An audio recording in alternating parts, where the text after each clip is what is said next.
Po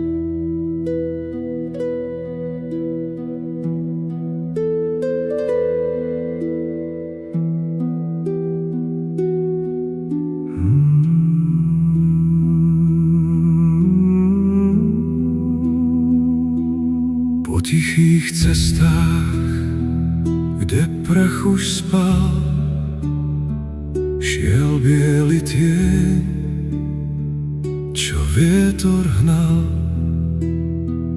Tvár mala bledú, krok mala ľahký, pod nohami zvedol kvet, aj život krátky.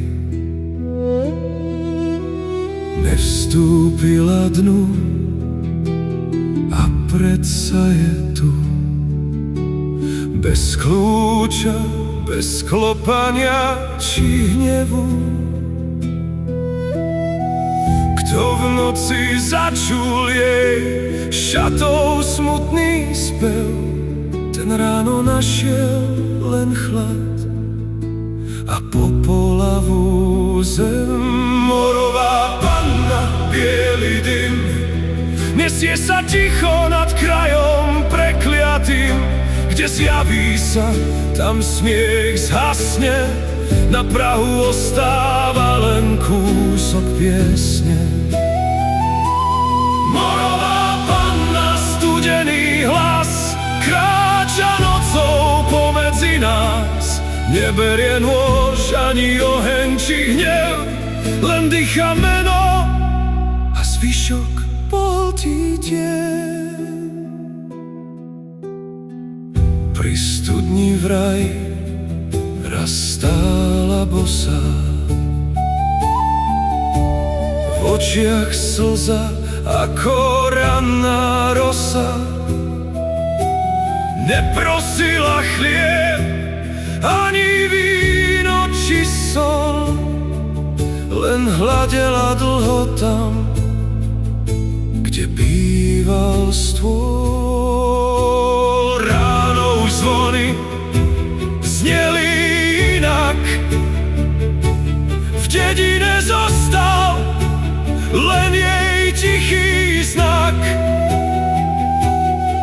Dvere sa zavreli, piesne stíchli a kríže pri ceste rýchlejšie než dni rástli. Morová panna, biely dym, nesie sa ticho nad krajom prekliatým, kde zjaví sa, tam smiech zhasne, na prahu ostáva len kúsok piesne.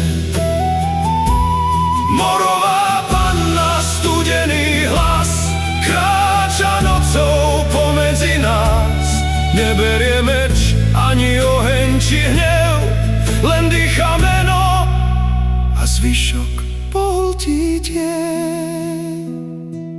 Nie každý tieň je striga či vlk, nie každý zatne tesáky v hruď, niekedy príde v čiernom závoji a len sa ticho díva na ľudí.